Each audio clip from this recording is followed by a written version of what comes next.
Muito bem, estamos aqui no nosso 11º dia do desafio Leia a Bíblia em 365 dias.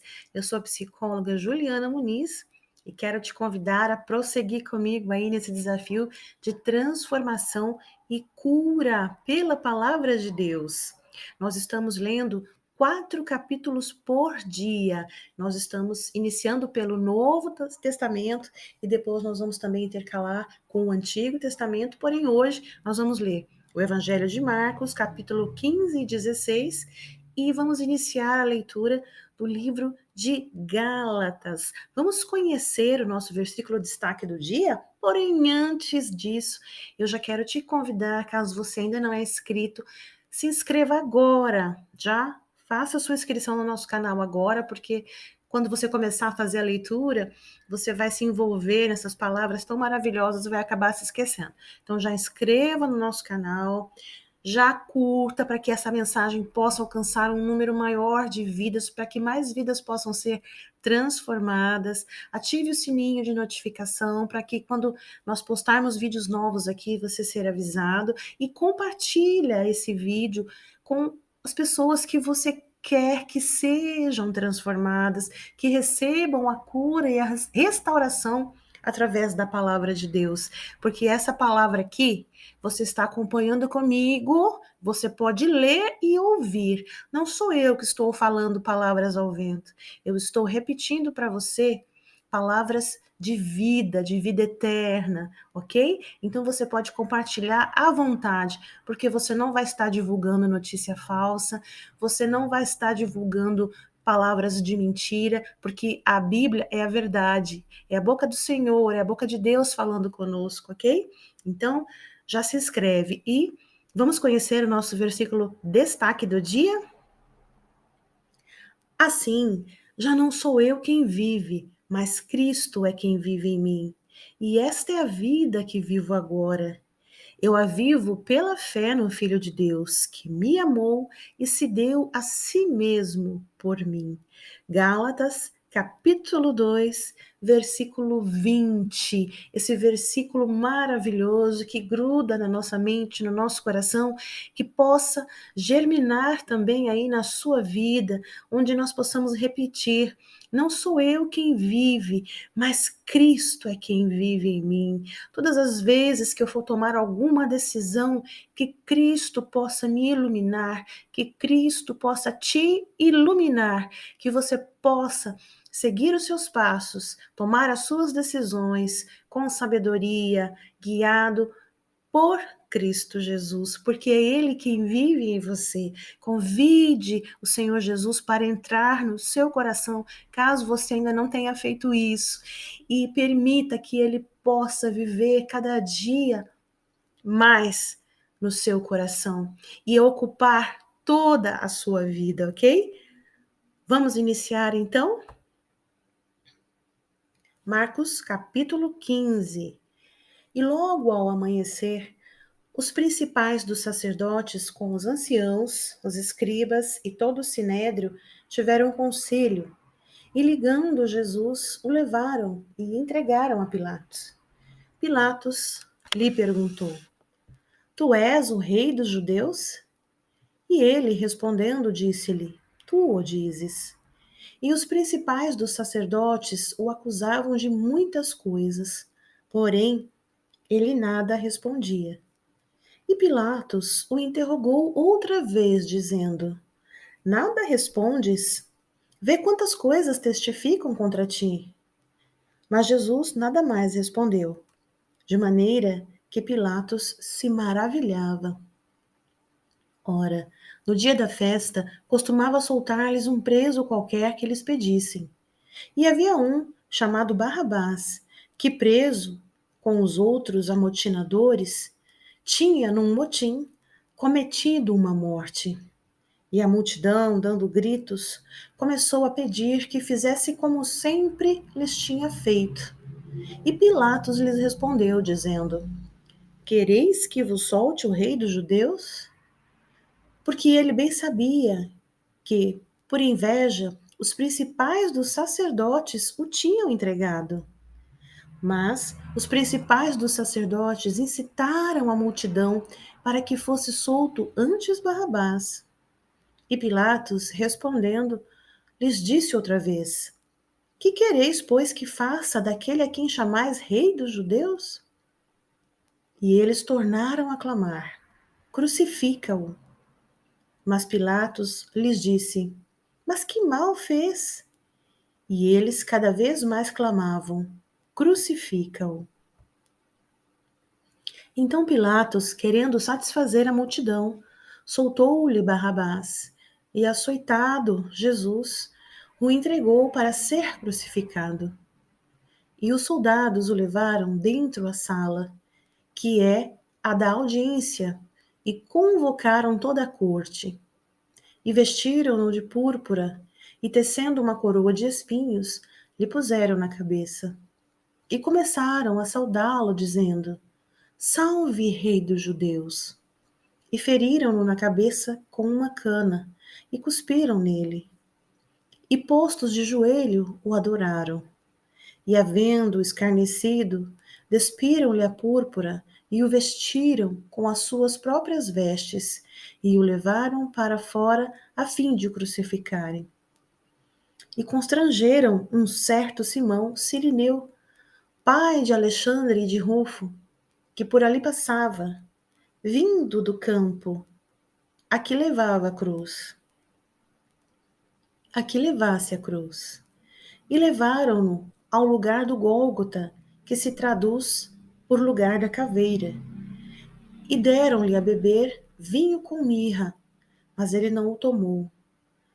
E havendo-o crucificado, repartiram as suas vestes, lançando sobre elas sortes, para saber o que cada um levaria. E era a hora terceira, e o crucificaram. E por cima dele estava escrita a sua acusação: o Rei dos Judeus. E crucificaram com ele 2 salteadores, um à sua direita, o outro à esquerda. E cumprindo-se a escritura que diz: E com os malfeitores foi contado. E os passavam, blasfemavam dele, meneando as suas cabeças e dizendo: Ah, tu que derrubas o templo e em 3 dias o edificas, salva-te a ti mesmo e desce da cruz. E da mesma maneira, os principais dos sacerdotes, com os escribas, diziam uns para os outros, zombando: Salvou os outros e não pode salvar-se a si mesmo. O Cristo, o Rei de Israel, desça agora da cruz, para que o vejamos e acreditemos. Também os que com ele foram crucificados o injuriavam. E chegado a hora sexta, houve trevas sobre toda a terra até a hora nona. E a hora nona, Jesus exclamou com grande voz, dizendo: Eloi, Eloi, lama sabachthani, que traduzido é: Deus meu, por que me desamparaste? E alguns dos que estavam ali, ouvindo isto, diziam: Eis que chama por Elias. E um deles correu a embeber uma esponja em vinagre, e pondo-a numa cana, deu-lhe a beber, dizendo: Deixai, vejamos se virá Elias tirá-lo. E Jesus, dando um grande brado, expirou, e o véu do templo se rasgou em 2, de alto a baixo. E o centurião, que estava defronte dele, vendo que assim clamando expirara, disse: Verdadeiramente, este homem era o Filho de Deus. E também ali estavam algumas mulheres, olhando de longe, entre as quais também Maria Madalena, e Maria, mãe de Tiago, o menor, e de José e Salomé, as quais também o seguiam e o serviam quando estava na Galileia, e muitas outras que tinham subido com ele a Jerusalém. E chegada a tarde, porquanto era o dia da preparação, isto é, a véspera do sábado, chegou José de Arimateia, senador honrado, que também esperava o reino de Deus. E ousadamente foi a Pilatos e pediu o corpo de Jesus. E Pilatos se maravilhou de que já estivesse morto. E chamando o centurião, perguntou-lhe se já havia muito que tinha morrido. E tendo-se certificado pelo centurião, deu o corpo a José, o qual comprara um lençol fino e, tirando-o da cruz, envolveu nele e o depositou num sepulcro lavrado numa rocha e revolveu uma pedra para a porta do sepulcro. E Maria Madalena e Maria, mãe de José, observavam onde o punham. Marcos, capítulo 16. E passando o sábado, Maria Madalena e Maria, mãe de Tiago e Salomé, compraram aromas para irem ungí-lo. E no primeiro dia da semana, foram ao sepulcro de manhã cedo, ao nascer do sol. E diziam umas às outras: Quem nos revolverá a pedra da porta do sepulcro? E olhando, viram que já a pedra estava revolvida, e era ela muito grande. E entrando no sepulcro, viram um jovem assentado à direita, vestido de uma roupa comprida, branca, e ficaram espantadas. Ele, porém, disse-lhes: Não vos assustei. Buscai a Jesus Nazareno, que foi crucificado. Já ressuscitou, não está mais aqui. Eis que aqui o lugar onde o puseram. Mas ide, dizei a seus discípulos e a Pedro que ele vai adiante de vós para a Galiléia. Ali o vereis, como ele vos disse. E saindo elas apressadamente fugiram do sepulcro, porque estavam possuídas de temor e assombro, e nada diziam a ninguém porque temiam. E Jesus, tendo ressuscitado na manhã do primeiro dia da semana, apareceu primeiramente a Maria Madalena, da qual tinha expulsado 7 demônios. E partindo ela, anunciou àqueles que tinham estado com ele, os quais estavam tristes e chorando. E ouvindo eles que vivia e que tinha sido visto por ela, não o creram. E depois manifestou-se de outra forma a 2 deles, que iam de caminho para o campo. E indo estes, anunciaram-nos aos outros, mas nem ainda estes creram. Finalmente, apareceu aos 11, estando eles assentados juntamente, e lançou-lhes em rosto a sua incredulidade e dureza de coração, por não haverem crido nos que tinham visto já ressuscitado. E disse-lhes: Ide por todo o mundo, pregai o evangelho a toda a criatura. Quem crer e for batizado será salvo, mas quem não crer será condenado. E estes sinais seguirão aos que crerem. Em meu nome expulsarão os demônios, falarão novas línguas, pegarão nas serpentes, e se beberem alguma coisa mortífera, não lhes fará dano algum. E porão as mãos sobre os enfermos e os curarão. Ora, o Senhor, depois de ter falado, foi recebido no céu e assentou-se à direita de Deus. E eles, tendo partido, pregaram por todas as partes, cooperando com eles o Senhor e confirmando a palavra que com os sinais se seguiriam. Amém. E com essa leitura, nós terminamos o livro de Marcos. Parabéns para você que chegou até aqui e seguimos com um novo livro. Vamos iniciar agora Gálatas, capítulo 1 e 2. Firme aí, coragem. Vamos até o fim, ok?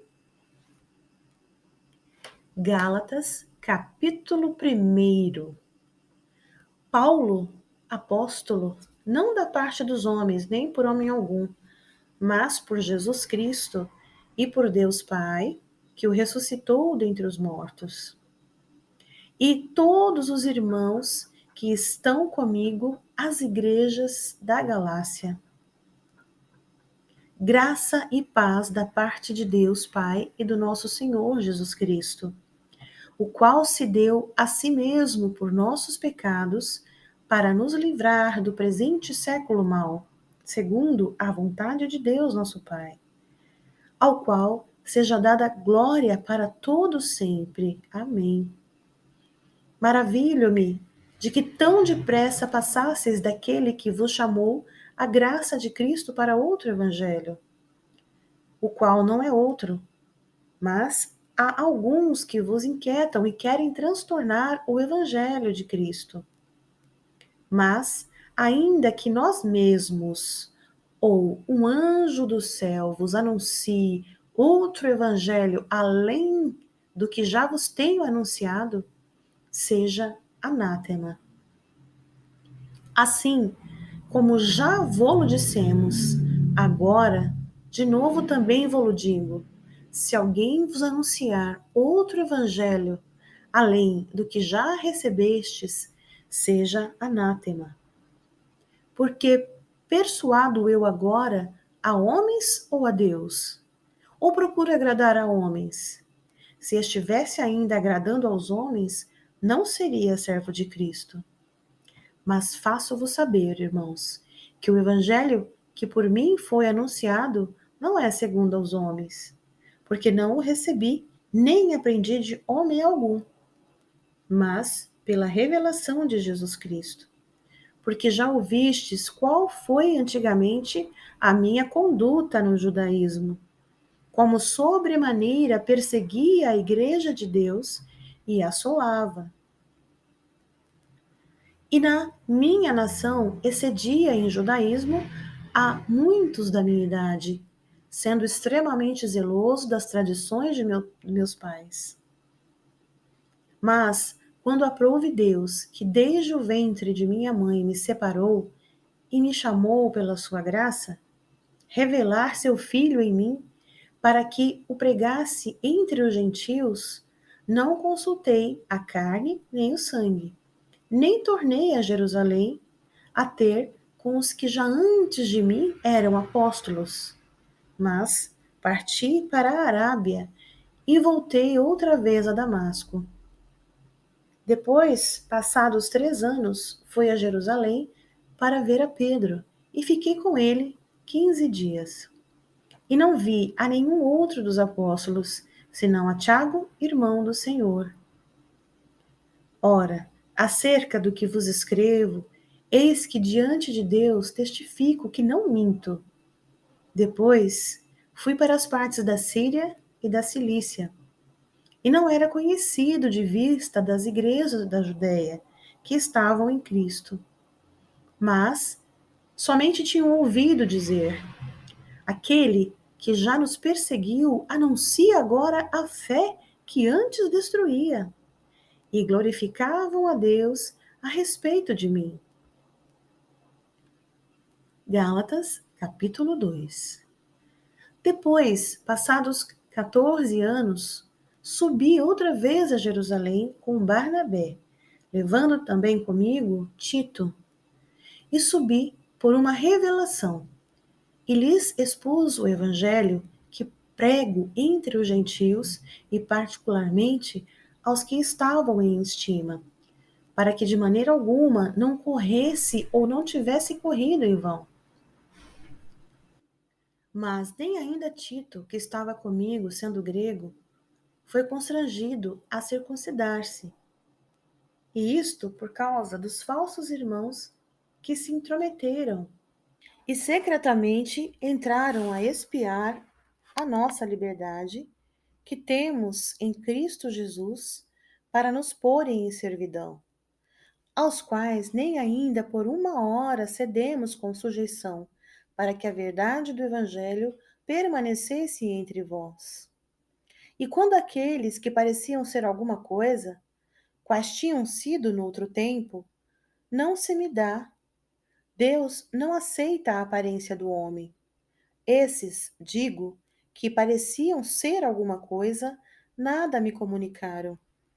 Antes, pelo contrário, quando viram que o evangelho da incircuncisão me estava confiado, como a Pedro o da circuncisão, porque aquele que operou eficazmente em Pedro para o apostolado da circuncisão, esse operou também em mim com eficácia para com os gentios.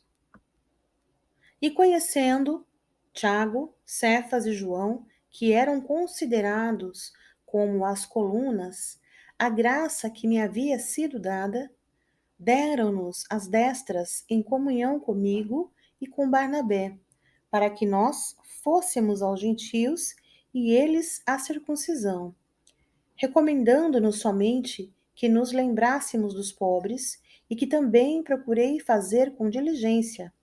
E chegando Pedro a Antioquia, lhe resisti na cara porque era repreensível. Porque antes que alguns tivesse chegado da parte de Tiago, comia com os gentios, mas, depois que chegaram, se foi retirando e se apartou deles, temendo os que eram da circuncisão. E os outros judeus também dissimulavam com ele, de maneira que até Barnabé se deixou levar pela sua dissimulação. Mas, quando vi que não andavam bem e direitamente conforme a verdade do Evangelho, disse a Pedro na presença de todos: Se tu, sendo judeu, vive como gentios e não como judeu, por que obrigas os gentios a viverem como judeus? Nós somos judeus por natureza. Nós somos judeus por natureza, e não pecadores dentre os gentios, sabendo que o homem não é justificado pelas obras da lei, mas pela fé em Cristo Jesus. Temos também crido em Jesus Cristo, para sermos justificados pela fé em Cristo, e não pelas obras da lei. Porquanto, pelas obras da lei, nenhuma carne será justificada. Pois, se nós que procurarmos ser justificados em Cristo, nós mesmos também somos achados pecadores. E porventura Cristo, ministro do pecado? De maneira nenhuma. Porque se torno a edificar aquilo que destruí, constituo-me a mim mesmo transgressor. Porque eu, pela lei, estou morto para a lei, para viver para Deus. Já estou crucificado com Cristo, e vivo não mais eu, mas Cristo vive em mim.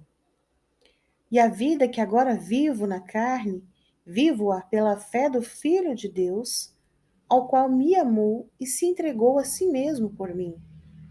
Não aniquilo a graça de Deus, porque se a justiça provém da lei, segue-se que Cristo morreu debalde.